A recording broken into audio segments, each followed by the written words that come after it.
자, 이제 말씀 듣도록 하겠습니다. 오늘은 사도신경 그 강의 세 번째 시간으로 아버지 하나님, 나는 아버지 하나님을 믿습니다, 이런 제목으로 하나님의 말씀 증거하겠습니다. 우리는 지난 시간에 전능하신 하나님을 믿습니다, 나는 전능하신 하나님을 믿습니다, 이 고백 속에 담긴 의미가 뭔지를 찾아갔어요. 이 전능하신 Almighty 또는 All Powerful 이라는 단어 속에는 모든 것을 하실 수 있는 능력이 충만하다, 그것이 바로 전능하심이라는 의미였지요. 그래서 그분께서는 원하시면 언제든지 어디서든지 무엇이든지 하실 수 있는 능력이 충만한 분이시다. 그러나 모든 것을 할 수 있는 능력으로만 이해한다면 이게 우리에게 있는 전능함이란 능력이라는 단어와 하나님께 있는 전능함, 능력이라는 단어는 차별이 된다고요. 그런데 그저 하나님께 있는 전능하심을 그분도 무엇이든지 할 수 있는 능력, 여기로만 생각을 한다면 하나님의 능력을 반쪽밖에 이해를 못하는 거예요. 하나님께서는 하나님께 있는 이 전능하심이라는 단어는, 그것은 고백은 모든 것을 할 수 있는 능력이지만 다른 한편으로는 아무것도 하지 않으셔도 아무 문제가 안 된다는 거예요. 우리는 능력이 있는데, 내가 능력이 있는데 아무것도 안 하면 어떻게 돼요? 뭔가가 문제가 생겨. 그래서 우리에게는 능력이 있으니까 너 빨리 그 능력을 사용해라, 너 능력 많은데 그 능력을 사용해라. 우리끼리는 그렇게 한다. 그래서 그 능력을 사용하면 와, 너 능력 있다, 이렇게 얘기를 하지만 하나님께 있는 전능하신 능력이라는 것은 그분은 언제든지 어디서든지 무엇이든지 원하시면 즉각 하실 수 있는 분이세요. 그러나 아무것도 하지 않아도 그분에게는 어떤 문제가 있다 없다? 아무런 문제가 없다라는 거예요. 왜? 그분은 어떤 분이시니까? 전능하신 분이시기 때문이에요. 그래서 우리가 이 전능하신 하나님을 믿는다면 때로는 나에게 침묵하시고 내게 아무 일도 하지 않으셔도 아무런 문제가 되지 않는다는 것을 믿는 것이라고요. 왜냐하면 우리가 믿는 하나님은 어떤 하나님이시니까? 전능하신 하나님이시기 때문에. 그래서 우리는 전능하신 하나님을 믿는 이 믿음 안에서 지금 당장 내가 원하는 대로 다 이루어지지 않아도, 어떤 대단한 일이 일어나지 않아도 모든 것을 참으며, 모든 것을 믿으며, 모든 것을 바라며, 모든 것을 견딜 수 있는 거예요. 뭐 안에서요? 전능하신 하나님을 믿는 믿음 안에서. 자, 오늘은 사도신경 그 세 번째 시간으로 이 전능하심이라는 단어와 관련해서 신앙 고백이 두 가지가 덧붙여집니다. 하나는 아버지 하나님, 전능하신 아버지 하나님, 또 하나는 전능하신 그 하나님이 어떤 하나님?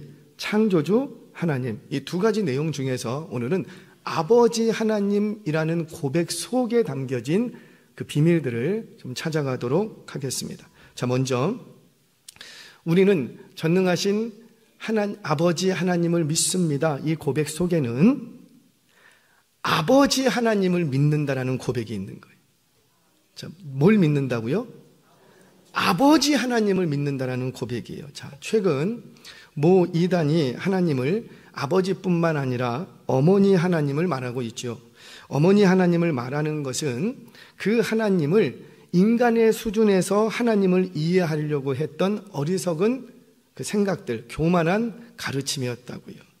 성경의 진리는 여러분 반드시 기억하셔야 되는 게, 성경에서 말하는 진리라는 것은 한 단어의 해석을 엄청 잘한다, 또는 한 가지 사건 속에 어떤 굉장히 놀라운 비밀들이 발견됐다라고 해서 진리가 되는 건 아니에요. 진리가 되는 게 아니에요. 성경에서 말하는 진리, 이 구원사상, 이 진리라는 것은 성경 66권 전반에 나타나는 가르침과 사상을 말합니다. 그래서 창세기에 어떤 기록된 말씀과 진리와 계시록에 기록된 진리의 말씀이 서로 충돌을 일으키면 안 되는 거예요. 그래서 성경은 어느 부분을 가지고 와도 서로 충돌이 일어나면 된다, 안 된다? 안 된다라는 거예요. 만약에 어떤 한 가지 사건 또는 한 가지 단어의 해석이 성경 전반에 걸친 진리와 충돌을 일으킨다면 지금 내가 그 단어를 잘못 이해하고 있거나 그 사건을 잘못 해석하고 있기 때문에 충돌이 일어나는 거지, 그러니까 정상적으로 그 성경의 진리에 따라서 해석을 했다면 그런 충돌이 있다 없다? 없다. 그래서 성경 해석의 기본은 성경은 성경으로 말하게 하라. 이것이 기본이라고요. 이것이 기본. 자, 이거 히터 틀거나 그러지는 않으셨죠? 벌써 이렇게 좀 더워지려고 하는 거예요. 그분이 오시나? 자, 우리 어머니 하나님을 주장하는 그들의 대표적인 주장 두 가지를 제가 반박을 하려고 합니다. 왜 그들은 어머니 하나님이라고 말하는데 그게 왜 잘못된 것인가? 자, 첫 번째, 그들이 그렇게 말하는 근거되는 구절이 있어요. 자, 하나님께서 사람을 창조하실 때 뭐와 뭐를 창조하시고, 그렇죠? 남자와 여자를 창조하셨다라는 거예요. 창세기 1장 26절 27절 말씀 같이 한번 읽겠습니다. 시작. 하나님이 이르시되 우리의 형상을 따라 우리의 모양대로 우리가 사람을 만들고 그들로 바다의 물고기와 하늘의 새와 가축과 온 땅과 땅에 기는 모든 것을 다스리게 하자 하시고, 하나님이 자기 형상 곧 하나님의 형상대로 사람을 창조하시되 남자와 여자를 창조하시고. 자, 그 부분 그대로 좀 띄워놔 주세요. 자, 하나님이 사람을 창조하시는데 뭐를 따라서 창조하시고, 우리의 형상을 따라 무슨 모양대로? 우리의 모양대로. 누가? 우리가 사람을 만들었다니까. 우리라는 말 속에는 한 존재만을 얘기하는 것이 아니라 뭔가 둘 이상의 뭔가가 있다라는 거죠. 그러니까 둘 이상의 형상과 둘 이상의 모양을 따라서 둘 이상의 존재가 뭔가 해서 사람을 만들었다라는 거예요. 그런데 그 존재와 형상을 뭐라고 하냐면은 후반부에 가면 하나님이 뭐의 형상대로? 자기 형상대로, 하나님의 형상대로 자기 형상 곧 하나님의 형상대로 사람을 창조하시되 뭐와 뭐를 창조하시고? 남자와 여자. 거 봐라.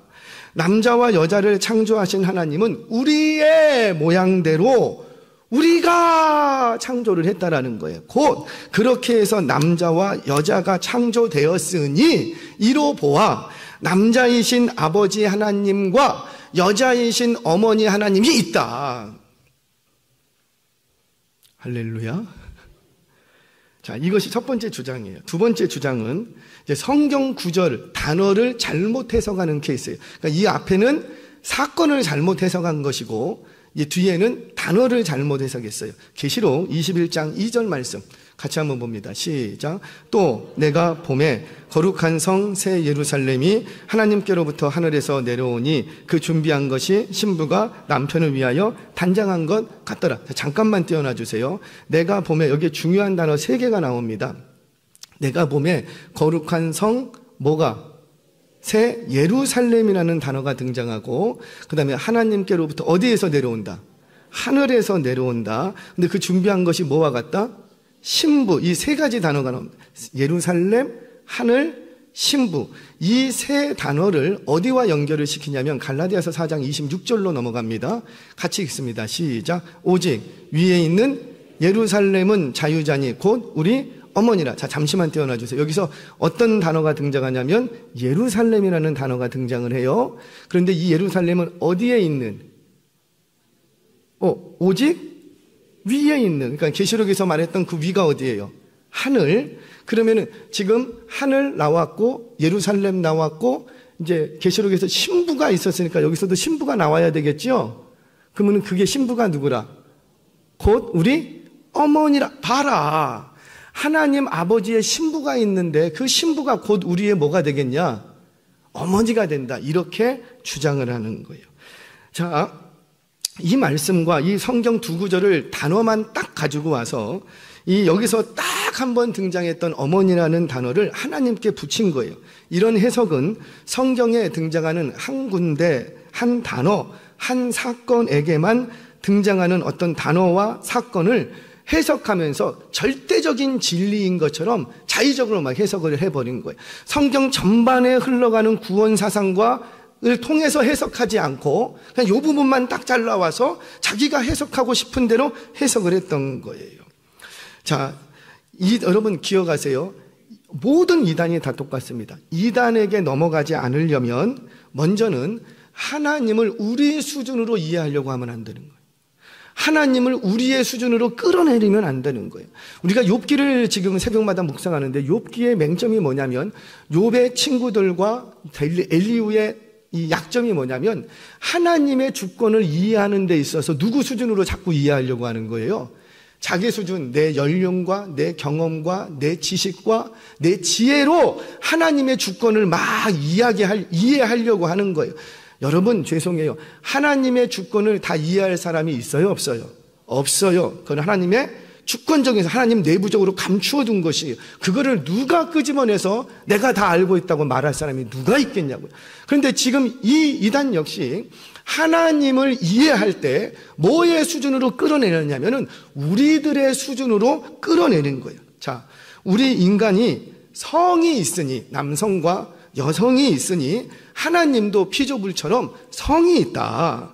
하나님은 분명 남성과 여성을 창조하신 창조주지만 그분에게는 남성이나 여성, 어떤 이런 생물학적인 어떤 젠더적인 의미로 생각하면 돼요, 안 돼요? 안 된다라는 거예요. 안 된다라는 거예요. 이런 어리석은 주장과 생각들은 요 근래만 일어났던 건 아닙니다.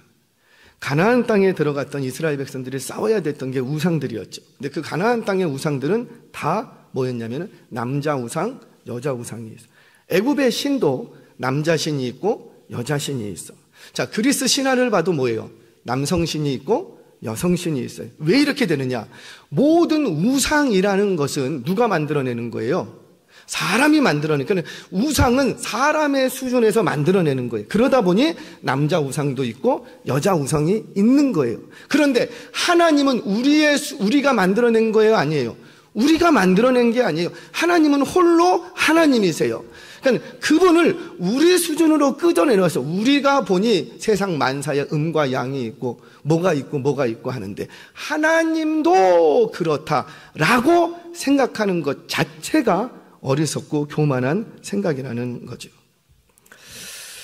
그렇다면 왜 우리는 하나님을 아버지라 부르는가? 그들이 물어볼 거 아니에요. 그러면 어머니의 하나님이 없다면 왜 너희들은 아버지 하나님이라고 자꾸 부르냐? 너희 아버지 하나님으로 부르면 어머니 하나님도 좀 배려해 줘야 되는 거 아니냐? 이렇게 주장할지 모르지만 왜 하나님을 아버지라고 부르는지 그 이유와 의미에 대해서 제가 6가지로 얘기를 할 거예요. 벌써 6가지라니까는 길겠구나. 눈 감아 버리시는데 길지 않아요.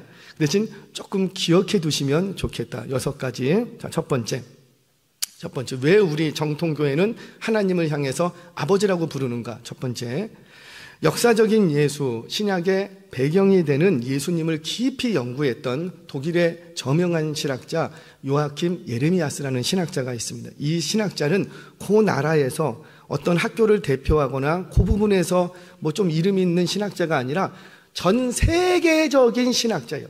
인류 역사 속에 이만한 신학자가 나오기가 어려울 정도로 검증된 전 세계적인 역사 속에 등장하는 굉장히 저명한 신학자가 요아킴 예레미야스입니다. 근데 이 예레미야스라는 신학자가 아버지라는 단어를 연구했어요. 성경에서 아버지는 아빠라는 단어입니다. 아빠? 우리도 아빠를 뭐라고 부르죠? 아빠? 그러니까 아람어도 아빠를 아빠라고 불러요. 그 아빠라는 아람어 단어를 연구를 해서 그가 밝혀낸 게 있어요. 왜 유대인들은 하나님을 향해서 아빠라고 불렀는가? 바로 이 아빠라는 단어 속에는 친밀감이라는 의미가 있다라는 거죠. 뭐가 있다고요? 친밀감. 그러니까 성적으로 젠더의 입장에서 남성이라는 생각에서 아빠라고 부른 것이 아니라 그 아빠라는 단어가 갖고 있는 의미가 있는데 그게 뭐라? 친밀감. 하나님은 천지 만물을 창조하신 전능하신 하나님이시지만 우리에게서 멀리 떨어져 계신 분이 아니라 지금 이곳에 우리와 함께 하고 계시는 친밀한 분이라는 거예요. 근데 이 친밀한 정도가 어느 정도로 친밀하냐면 하나님과 나 사이 중간에 그 누구도 낄 수 없는 그런 친밀감이라는 거예요. 내가 아파할 때 같이 아파하고 내가 울 때 함께 우는 분, 그분이 누구라? 하나님. 근데 그래서 우리는 그 하나님을 뭐라고 부르고? 아버지, 아버지. 내가 고통당할 때 전능하신 하나님이시라니까요.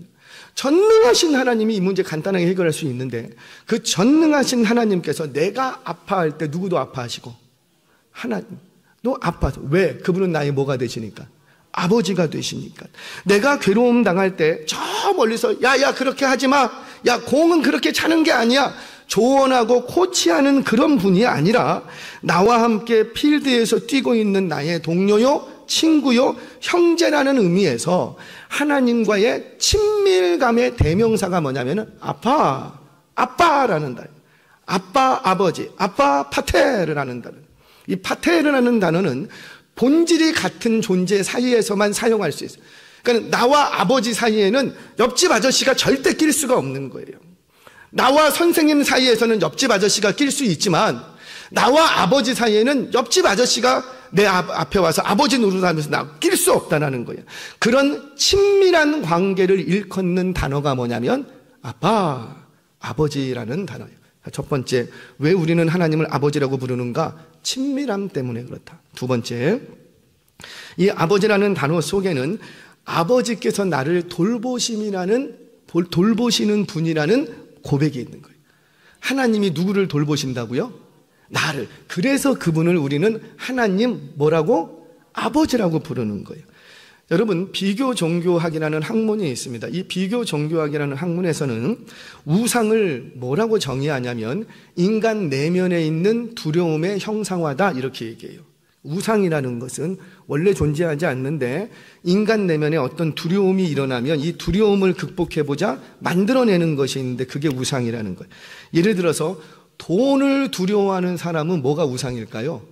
그렇죠. 돈, 맘모니즘이 그게 딱 만들어지는 거예요. 고대에도요, 풍년이 되려면 반드시 적당한 비와 태양이 있어야 하는데 추수 때에 비바람이 일까봐 두렵고 무섭기에 비를 관장하는 신을 뭐 이렇게 만들어내서 이게 신이다라고 만들어낸 거예요. 이게 뭐라? 우상. 자, 그러면 우리가 하나님이라는 신을 믿고 예배하는 이유는 뭐예요? 그분이 두렵고 공포스러운 존재이기 때문일까요? 아니라는 거예요. 물론 하나님을 두려워하지 않는 것은 아니라 내가 하나님을 예배하고 경배하는 이유는 하나님이 내가 이렇게 안 하면 내게서 뭘 걷어갈 것 같아. 내가 하나님 앞에 좀 주여 막 찬양도 불러드리고 막 그 앞에서 막 뛰기도 하고 그래야 하나님이 뭔가 내게 있는 걸 안 뺏어갈 것 같아. 그런 두려움 때문에 우리가 하나님을 예배하는 게 아니라는 거예요. 그 하나님은 나의 뭐가 되시니까 아버지, 곧 내게서 뭐를 뺏어가시는 분이 아니라 나에게 필요가 무엇인지를 관심 있게 보시고 그 필요를 따라서 채워주시고 공급해 주시는 분이라는 거예요. 그런 의미에서 우리는 하나님을 아버지라고 부릅니다. 돌보심이라는 차원이라는 거죠. 이건 조금 있다가 더 자세히 얘기할 거예요. 자, 세 번째. 첫 번째는 친밀감, 두 번째는 돌보심, 세 번째는 우리가 하나님을 아버지라고 부르는 것은 생명의 시작이요 모든 것의 근원이요 원천이라는 의미에서 아버지라고 부르는 거예요. 생물학적인 견해를 따르면 생명은 제가 이거보다 조금 더 좀 순화된 단어를 찾지 못해서 수컷, 남성으로부터 생명은 시작됩니다. 조금 있으면 이제 어버이날이 다가옵니다. 옛날부터 어른들이 뭐라고 했냐면 저는 이해를 잘 못했는데 어렸을 때 다 불렀던 노래가 아버지 날, 아버지가 날 낳아요 길러요. 아버지 날 모르시나 보네. 아버지 날 낳으시고 어머니 날 이게 이해가 안 됐어. 어머니가 누가 나를 낳으셨는데 엄마가 나를 낳았는데 왜 옛날 어른들은 아버지가 날 낳았다고 했지? 이해를 못하는데 조금 크고 나니까 공부를 조금만 해보니까 알겠더라고요. 모든 생명의 시작은 누구로부터 시작이 되냐면 남성에게서 생명의 씨가 생성이 돼서 여자의 몸에서 자라기 시작하죠. 다만 출산의 과정이 누구에게만 있는 거예요? 어머니에게만 출산의 과정이 있는 거예요. 즉 모든 생명의 시작은 누구로부터예요? 남성으로부터 시작되는 거예요. 그처럼 우리가 하나님을 남성 대명사로서 아버지라고 부르는 것은 그분이 남자이기 때문에 아버지가 아니라 모든 천하 만물은 다 누구로부터 시작됐는데? 하나님으로부터. 그래서 모든 시작, 모든 근원, 모든 원천이 되신다라는 의미에서 우리는 그분을 뭐라고 부른다? 아버지라고 부른다. 자, 시작이라는 점. 네 번째, 모든 권세가 하나님께 있기 때문에 아버지라고 부르는 거예요. 자, 이거는 성경 구절을 보죠. 말라기 1장 6절입니다. 같이 읽겠습니다. 시작. 내 이름을 멸시하는 제사장들아, 나 만군의 여호와가 너희에게 이르기를 아들은 그 아버지를, 종은 그 주인을 공경하나니 내가 아버지일진데 나를 공경함이 어디 있느냐? 내가 주인일진데 나를 두려워함이 어디 있는지 하냐? 그 너희는 우리가 어떻게 주의 이름을 멸시하였나이까 하는도다. 아멘. 자, 잠깐만 띄어놔 주세요. 지금 뭐라고 하나님께서 아주 답답하셔서 예언의 말씀을 말라기 선지자들을 통해서 유다 백성들에게 쫙 합니다. 너희들 나를 아버지라고 부른다며 내가 너희들 아버지 맞냐? 내가 너희들 아버지 맞아? 그런데 왜 너희는 아들이 아버지를 공경하는데 너희들은 나를 아버지라고 부르면서 왜 나를 공경하지 않느냐?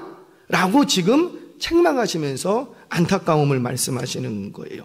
그러니까 우리가 하나님을 아버지라고 부르는 것은 아들이 아버지를 공경하는 것처럼 하나님은 경배받기에 합당하신 분이라는 거예요. 그분의 권위와 권세 아래 우리는 그저 순종하고 충성함으로 당신은 우리에게 공경받아야 되실 대상, 경배받기에 합당한 분이십니다 라는 의미에서 아버지라고 부르는 거예요. 다시 말씀드리면 모든 권세와 권위가 누구에게만 있고 하나님, 그래서 우리는 그 하나님을 뭐라고 부른다?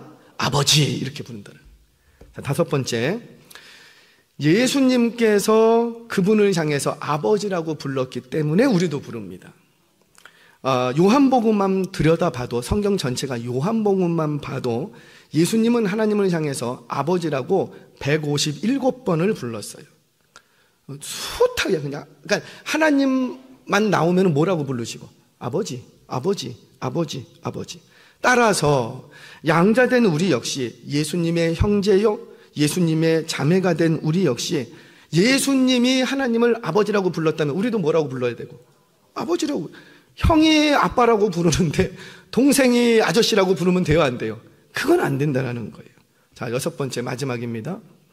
예수님뿐만 아니라 사도들도, 그 다음에 또 초대교회의 수많은 제자들이 하나님을 아버지라고 불렀기 때문이에요.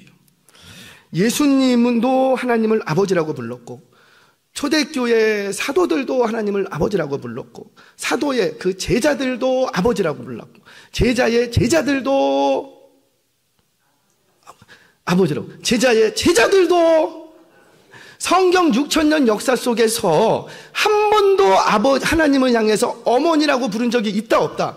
눈 씻고 찾아봐도 없다. 어떤 문헌에서도 등장하지 않는데 최근에 한 모 이단이 일어나서 우리가 발견했다. 성경 6,000년 역사 속에서 감추어졌던 비밀을 우리가 발견했다. 어떻게 성경 6,000년 역사 속에 감추어진 비밀을 그들만 알아? 해 아래 새 것이 있다 없다? 없다 없다. 우리가 아는 건 다 선조들도 다 알고 있는.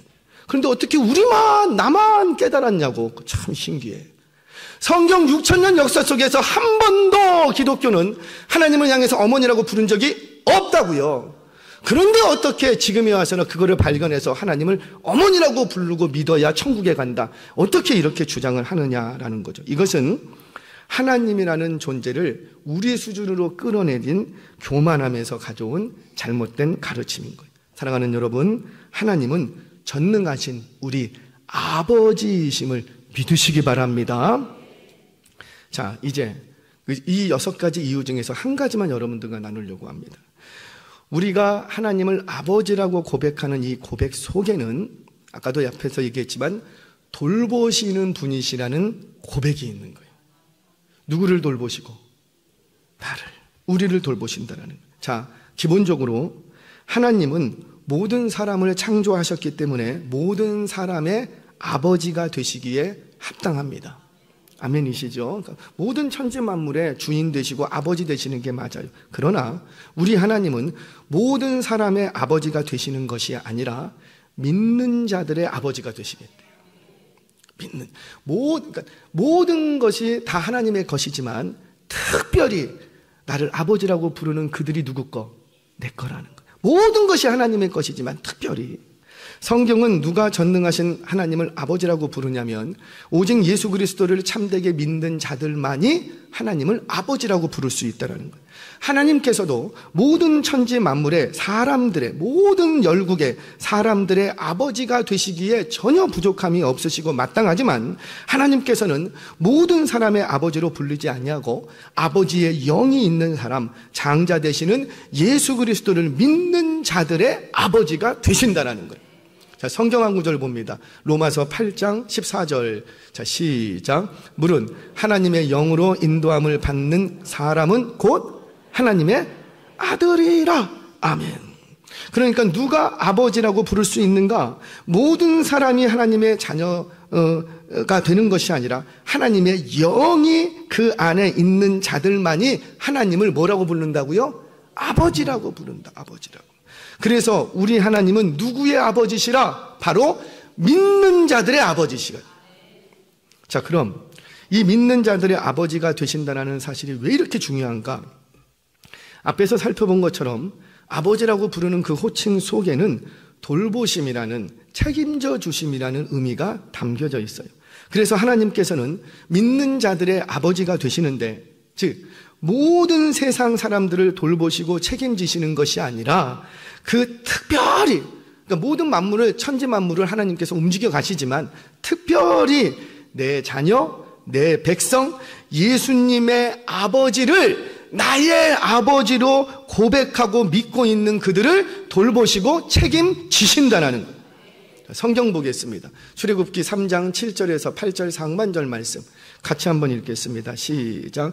여호와께서 이르시되 내가 애굽에 있는 내 백성의 고통을 분명히 보고 그들의 감독자로 말미암아 부르짖음을 듣고 그 근심을 알고 내가 내려가서 그들을 애굽인의 손에서 건져내고 그들을 그 땅에서 인도하여. 아멘. 자, 잠시만요. 그냥 띄워놓으세요. 지금 여호와 하나님께서 뭐라고 말씀하시냐면 내가 내 백성의 고통을 분명히 보고 그들의 부르짖음을 듣고 그 근심을 알았다라는 거예요. 그래서 어떻게 하시겠다?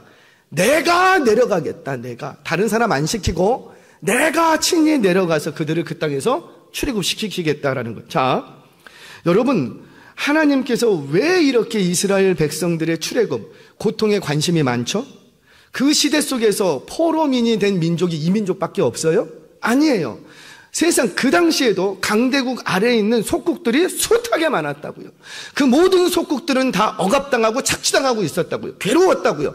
그럼에도 불구하고 우리 하나님은 누구에게 관심이 많고 이스라엘 이 백성들 그들의 고통을 내가 보고 듣고 알고 있다. 그래서 내가 견디지 못하고 이제 어디 가겠다? 그들에게로 내려가겠다. 왜 이렇게 하시는가? 그들이 나를 뭐라고 부르기 때문에 아버지, 아버지.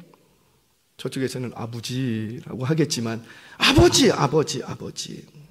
사랑하는 여러분, 저와 여러분은 전능하신 하나님이 저와 여러분들의 삶에 깊이 관심을 가지시고 돌보시고 책임져 주시는 나의 아버지 되심을 믿으시기를 바랍니다. 그런데 왜 걱정해요?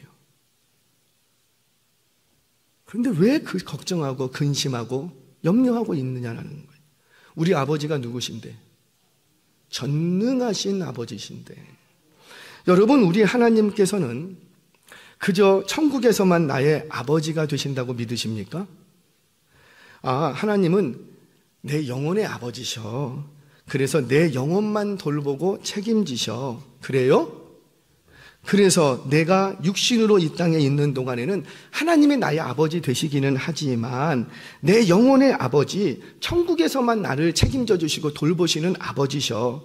내가 이 땅에 있는 동안에는, 내가 이 육신을 가지고 있는 동안에는 내 인생은 내가 책임져야 해. 그렇게 믿으세요? 아니잖아요. 우리는 그 누구도 그런 믿음 갖지 않아요. 만약 이렇게 믿는다면 하나님 아버지를 오해한 거예요. 그런데 많은 그리스도인들이 하나님을 아버지를 믿노라 하면서 하나님 아버지를 그저 내 영혼만을 돌보시는, 천국에서만 돌보시는, 천국으로 들어가게 해주시는 아버지로만 믿고 있다는 거예요. 자, 우리 성경에서 마태복음 5장에서 7장을 뭐라고 얘기하냐면 산상수훈 이렇게 얘기합니다. 이 말은 예수님의 숱한 설교 중에서도 보석 중에 보석으로 5장에서 7장까지 딱 모아놨다라는 거예요. 그런데 이 말씀을 누구에게 하시냐면 1차 청중이 분명하게 기록이 됩니다. 우리 성경을 보겠습니다. 마태복음 5장 1절 같이 읽겠습니다. 시작. 예수께서 무리를 보시고 산에 올라가 앉으시니 제자들이 나아온지라. 아멘. 이렇게 하면서 5장이 쭉 설교가 시작돼요. 자, 그러면 여러분 질문합니다. 잠깐만 띄워놔 주세요. 질문합니다. 예수님께서는 무리에게 이 설교를 하시는 거예요? 제자들에게 설교하시는 거예요? 무리들은 다 귀 막고 있었고 들을 필요 없고 무리들은 들을 필요 없어. 누구만 들으면 돼. 그런 거예요? 무리가 됐던 제자가 됐던 누구에게 말씀하시냐면 믿는 자들에게 말씀하시는 거예요. 자, 이거는 제가 증명하겠습니다. 마태복음 6장 30절 32절 말씀 같이 봅니다. 시작. 오늘 있다가 내일 아궁이에 던져지는 들풀도 하나님이 이렇게 입히시거든 하물며 너희일까 보냐. 믿음이 작은 자들아. 그러므로 염려하여 이르기를 무엇을 먹을까 무엇을 마실까 무엇을 입을까 하지 말라. 이는 다 이방인들이 구하는 것이라. 너희 하늘 아버지께서 이 모든 것이 너희에게 있어야 할 줄을 아시느니라. 아멘. 자, 그대로 자막 좀 띄워놔 주세요. 지금 예수님 앞에 나와 있는 무리들과 제자들이 있습니다. 그런데 이 무리들과 제자들에게 말씀을 하시는데 예수님의 1차 청자는 누가 되냐면 믿는 자들, 무리 중에서 믿는 자들, 제자들 중에서 믿는 자들에게 믿는 자들을 대상으로 말씀을 하시더라는 거예요. 그래서 예수님이 이들을 향해서 뭐라고 얘기하냐면 너희일까 보냐. 뭐가 작은 자들아? 믿음이. 그러면 이들은 믿음이 있는 거예요, 없는 거예요? 믿음이 있어요. 믿음이 있는데 그 믿음이 어떤 믿음? 작은 믿음.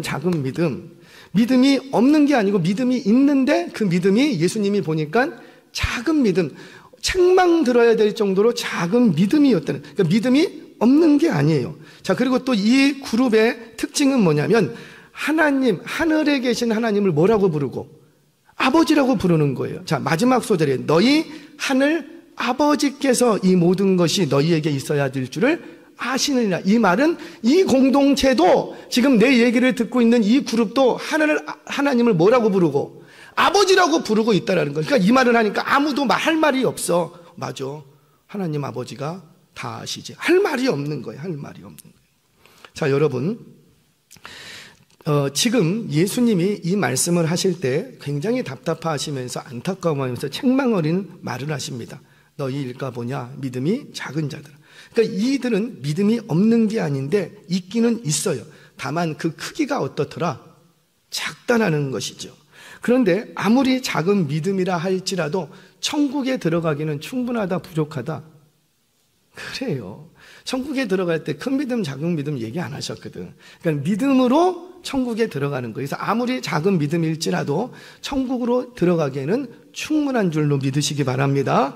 다만 또 하나님께서는, 예수님은 이들이 하나님을 향해서 뭐라고 불렀냐면 너희 하늘 아버지께서 이 모든 것이 너희에게 있어야 될 줄 아는다. 그러니까 아버지로 고백하는 공동체였다는 거죠. 그러니까 정리해보면 이 공동체는 믿음이 없지는 않고 믿음이 있어. 근데 작아서 문제지. 그런데 이들은 하나님을 어떤 분으로 생각하고 있냐면 아버지로 믿고 있다는 거예요. 그런데 예수님께서 왜 이들을 향해서 믿음이 작은 자들아 라면서 책망을 하는가? 하나님을 하늘 아버지라고 믿고 있는데 문제는 뭐냐면 믿노라 하면서 이 땅의 것으로 염려하고 근심하고 있더라는 거죠. 즉 천국에 들어갈 것이 걱정이 아니라 지금 이 땅에서 무엇을 먹고 무엇을 마시고 무엇을 입을까 걱정하고 있는 그들을 향해서 너무 안타까워하고 있다는 거예요. 그러면서 하시는 말씀이 공중의 새를 보라. 심지도 않고 거두지도 않고 창고에 모아 들이지도 않는데 뭐 부족한 거 있냐? 없습니다. 왜 그런가? 누가 기르시니까? 하나님이 기르시지 않냐. 들의 백합화를 봐라. 수고도 아니하고 길쌈도 아니하고 하지만 그 입은 것이 솔로몬의 영광보다 비길 것이 없다. 왜? 이거 누가 입히시니까? 하나님입니다. 하물며 나를 아버지라고 부르는 너희일까 보냐. 내일 아궁이에 들어가는 저 백합화, 저 들꽃도 그렇게 내가 입히고 내가 돌보는데 하물며 나를 아버지라고 부르는 그들을 내가 돌보지 않겠느냐라는 거예요. 그러면 우리는 한 가지는 알 수 있죠. 하나님 보시기에 누가 믿음이 큰 자이고 누가 믿음 작은 자예요? 하늘에 불을 내리면 믿음 큰 자예요? 베드로처럼 무리를 걸으면 믿음이 큰 자예요? 기도 쫙 했더니 안진뱅이 일으키면 믿음이 큰 자예요? 아니에요. 예수님이 말씀하시는 믿음이 큰 자는 누구를 아버지로 믿고 하나님을 나의 아버지로 믿고 이 땅의 것으로 걱정, 근심하지 않는 그들을 믿음 크다 말씀하시는 거예요. 교회 안에 그럼 우리 질문해 봐야죠. 저와 여러분은 하나님을 우리 아버지라고 고백하는데 그것도 전능하신 아버지라고 고백하고 있는데 우리는 큰 믿음의 사람들인가 작은 믿음의 사람들인가? 교회 안에 믿음이 작은 자들이 너무 많답니다. 이 땅을 살아가면서 무엇을 먹을까, 무엇을 마실까, 무엇을 입을까 이것이 나에게 아무 의미가 없거나 가치가 없다, 필요하지 않다는 게 아니에요. 너무너무 필요하고 이거 너무너무 가치가 있어요. 그것을 누구도 아시고 하나님 아버지도 아신다라는 거예요. 그래서 우리 하나님 아버지는 너 빨리 천국 오면 이런 거 걱정 안 하는데 너가 이 땅에 있으니까 이런 걱정이 밀려온다. 그래서 그 걱정과 근심은 누가 해주겠다? 왜? 그분은 누구시니까? 아버지시니까 아버지. 그런데 너희들이 나를 아버지라고 부르면서 왜 그것 때문에 너희가 걱정하고 근심하고 염려하고 있느냐는 거예요. 우리들 흔히 이런 얘기 한 번쯤 해보셨을 거예요. 자녀들을 향해서 너는 아무 걱정하지 말고 공부나 해. 저도 그랬어요. 애가 학원비가 요즘 올랐어요. 그걸 왜 네가 걱정해? 얼마야? 그 걱정은 그게 의미 없다는 게 아니고 아이가 공부를 하는데 학원비가 필요해요, 안 필요해요? 필요해요. 요즘 학원비가 엄청나게 올랐더라고요. 다 필요한 거 알아. 근데 그게 필요 없고 의미가 없고 가치가 없다는 게 아니고 이놈아 왜 네가 그거를 걱정해? 그 걱정은 누구하고 얼마인지만 얘기해. 그래서 그 금액에 대해서 걱정하는 거는 내가 걱정하고 학생이 있는 너는 뭘 걱정하고 내가 어떻게 공부를 더 잘할 수 있을까? 어떻게 해야 내가 더 집중력을 발휘해서 어떻게 해야 성적을 올릴 수 있을까? 나의 미래를 어떻게 준비해야 갈까? 우리 아버지가 삼성그룹 회장이에요. 근데 삼성그룹 회장으로 있는 아들이 와서 무엇을 먹을까 그런 거 걱정하면 돼요, 안 돼요? 이놈아 너는 그거 걱정할 시기가 아니고 너는 뭐 걱정하고 어떻게 해야 아빠의 회사를 잘 물려받을 수 있을까? 어떻게 해야 아빠의 회사를 더 발전시켜 나갈 수 있을까? 아버지 때에 이만큼 이루었는데 과연 내 때에는 얼마는 이루어야 뭐 이런 생각을 하고 살아라. 그런데 왜 너는 학원비, 과외비 그거 올랐다고 왜 너가 걱정을 하느냐는 거예요. 그거는 누가 책임지시고 아버지 이럴 때는 아버지라고 하는 거예요. 아버지 왜 내가 너의 뭐니까 아버지니까. 그래서 주님께서도 뭐라고 하셨어요? 너희는 무엇을 먹을까 무엇을 마실까 이거 염려하지 말고 너희는 뭘 해라? 먼저 그의 나라와 그의 의를 구하라. 그리하면 이 모든 것을 더하시라. 우리가 착각하는 오해 중에 한 말씀이 이 말씀이에요. 하나님의 나라와 하나님의 의를 구하면 모든 것을 더하시리라. 그러니까 우리는 뭐만 구해요? 하나님의 나라와 의를 구해. 그래서 어떤 목적으로? 지금 내가 필요한 거 있는데 더하여 주신다고 했으니 우리는 뭘 구하고? 예수님이 말씀하시는 그런 문의가 아니라고요. 너희에게 있어야 될 줄 안다. 너희가 먼저 그의 나라와 그의 의를 구하면 이 모든 것을 더하시리라. 이 더하시리라는 말씀 속에는 오늘 지금 나의 삶을 책임져 주시고 돌보시고 미래의 삶은 너가 먼저 그의 나라와 그의 의를 구하는 그 구함 속에 다 들어가 있다는 거예요. 그래서 우리 하나님은 먼저 그의 나라와 그 의를 구하면 이 모든 것을 더하여 주신다. 이 모든 것을 더하여 주신다는 건 나에게 100만 원 필요한데 먼저 그의 나라와 그 의를 구했더니 200만 원 주셨다. 이런 개념이 아니라는 거예요. 하나님. 지금은 얼마로 채워주시고 100만 원이 필요한데 지금 그거 하나님 아버지 아세요 모르세요? 그러니까 제가 쉽게 얘기하는 거예요. 그러면 하나님은 얼마를 채워주시고 내가 먼저 그의 나라와 그를 구하면, 그렇죠, 지금 100만 원. 근데 내가 먼저 나라와 그를 의를 구하면 나의 미래 속에 더하여 주셔. 내가 생각했던 미래 이상으로 더하여 주시는 놀라운 축복들이 다 어디 있다고? 그 구함 속에 있다라는 거예요. 사랑하는 여러분, 우리는 그리스도를 믿고 있습니다. 그분이 이루신 십자가의 사역을 확신합니다. 그 믿음으로 우리는 구원을 받았어요. 그 믿음의 십자가의 의가 나의 의가 되게 해 주셔서 나를 의롭다 여겨 주셨다고요. 그래서 우리는 천국에 관심이 많아요. 영혼의 영생에 관심이 많아요. 영원 구원에 관심이 많아요. 그런데 정작 우리 하나님 아버지는 지금 나의 이 땅에서의 삶에 엄청 관심이 많다는, 엄청. 영생이 중요하지 않다라는 말이 아니잖아요. 영혼 구원이 가치 없다라는 말도 아니에요. 영혼이 영생을 얻는 것, 구원을 얻는 것, 그거보다 더 귀한 게 뭐가 있겠어요? 그런데 성경은 너희가 그 믿음을 갖고 있다면 그 믿음을 일상생활과도 연관시켜라, 열견시켜라. 한국교회는 이걸 선명하게 가르치지 못했어요. 그래서 많은 그리스도인들이 천국의 소망이 넘쳐, 우리 한국교회처럼 천국의 소망이 넘치는 나라가 별로 없어. 천국의 소망이 넘쳐. 천국만 생각하면 기쁨이 충만해. 그런데 천국만 생각하면 기쁨이 충만한 그가 왜 오늘을 살아가면서는 너 그렇게 걱정과 근심이 많냐라는 거예요. 교회에서는 주일이면은 공동체 안에서 예배하고 섬기고 찬양하고 기쁘고 아무 근심 걱정 없어. 그런데 왜 월요일만 되면 이렇게 먹을까 마실까 그것 때문에 걱정 근심에 쌓여 있느냐라는 거예요. 그거 아니라는 거죠. 사랑하는 여러분, 만약 우리가 하나님을 나의 아버지로 믿으면서도 여전히 근심 걱정에 짓눌려 살아간다면 그를 향해서 우리 예수님 이렇게 말씀하십니다. 믿음이 작은 자들아, 너희 하늘 아버지께서 너희에게 이 모든 것이 있어야 하는 줄을 다 아신다. 말씀을 정리합니다. 사랑하는 여러분, 전능하신 하나님 그분이 저와 여러분의 아버지 되신답니다. 그 아버지께서는 천국에서만 나의 아버지가 아니라 내가 예수 믿는 그 순간부터 나의 아버지가 되신답니다. 그 말은 뭐예요? 천국에서도 나의 아버지시지만 내가 이 땅에서 예수 그리스도 하나님을 아버지로 믿고 믿음을 시작했으면 이 땅에서도 역시 나의 아버지 되신다. 그 아버지께서 지금부터 영원토록 나를 돌보시겠답니다. 그 하나님 아버지께서 지금 내가 살아내야 될 이 땅에 너무너무 관심이 많답니다. 그러니 너는 거기에 관심 두지 않고 미래에 관심을 둬. 하나님 나라에 이 땅에서의 일은 내가 좀 관심을 가질 테니까.